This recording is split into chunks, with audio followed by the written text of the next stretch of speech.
الله وبعد. Before we start the reminder, just a quick note. We just discovered that there's been a mistake in the Isha prayer times.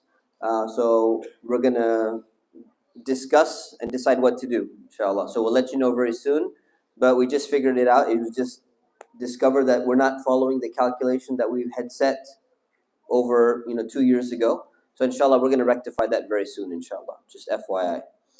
The reminder for today, Allah subhanahu wa ta'ala says in the Quran, Ya ayyuhalladhina amanu, O you who believe, Qu anfusakum wa ahlikum nara. Save yourselves and your families from the fire. وَقُودُهَا النَّاسُ وَالْحِجَارَةِ, whose fuel will be people and stones. So Allah subhanahu wa ta'ala mentions this in Surah Al-Tahrim, chapter 66, verse 6. Talks about the importance of your responsibility towards your family. Now if you look at this and you think about this verse for a moment, we have other verses in the Quran which say that when you are raised on the Day of Judgment, everyone is going to stand in front of Allah by themselves. يَوْمَ يَفِرُّ الْمَرْءُ مِنْ أَخِي وَأُمِّي وَبِي وَصَاحِبَتِهِ وَبَنِيهِ. Everyone's going to run away from their own family members. Husband runs away from the wife. Parents run away from children. And people will be focusing so much on themselves, that's all going to be about you. You're not going to be worried or concerned about anybody else. So then you say, well, why does Allah subhanahu wa ta'ala say that you should not only save yourselves, but you have to save your families from the fire of hell? How does that work if your primary responsibility is to yourself?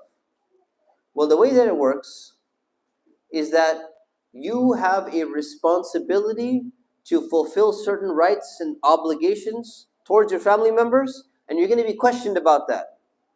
But you're not actually going to be responsible for what ends up happening to them.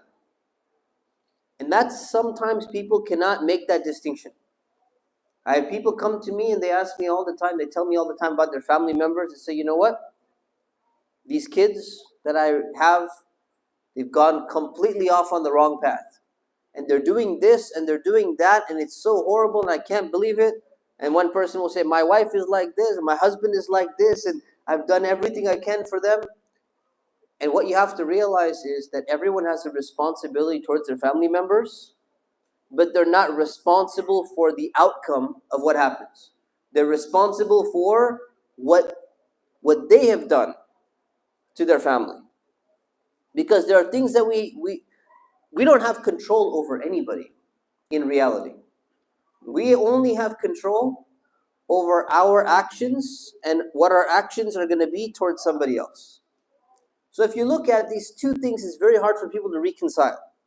See, how can you say that on the one hand I have a responsibility towards them and I have to save them from the fire, and on the other hand that I'm not responsible for what happens at the end? Because you're only responsible for your outcome. So if you look at families, for example, you look at different prophets, they had issues in their families. Is it because the prophet messed up in his family? No.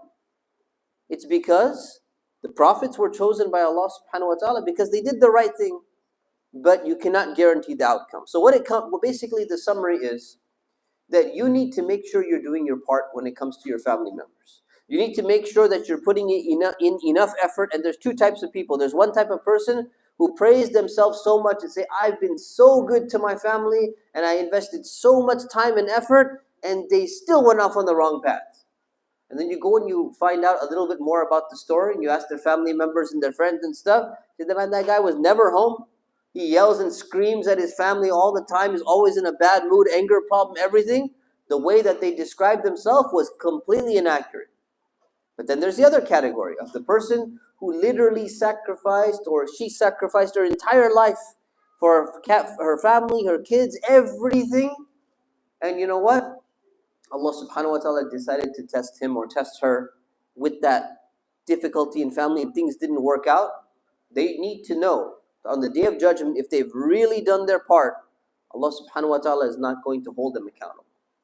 So that's the general nutshell. And I'm going to give you one action item, one take-home task. One of the biggest problems with people when it comes to family is just have one thing that distracts people and takes them away from family. It's that they sit and they have a conversation with the other person while they're looking at their phone. If there's one thing you can do, if you're a child to your parents, if you're parents to your children, if you're husband to your wife, if you're wife to your husband, never, ever have a conversation with someone while you're staring at your phone, thinking that some other conversation in some other part of the world is more important than the person who's in front of you. Can we do this, inshallah? May Allah subhanahu wa ta'ala help us to achieve it. Ameen wa sallallahu ala sayyidina Muhammad wa ala alihi wa sahbihi wa sallam. Assalamu alaikum.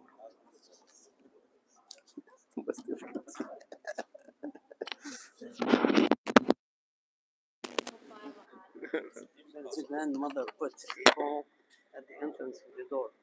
When the family member comes, she put your phone here.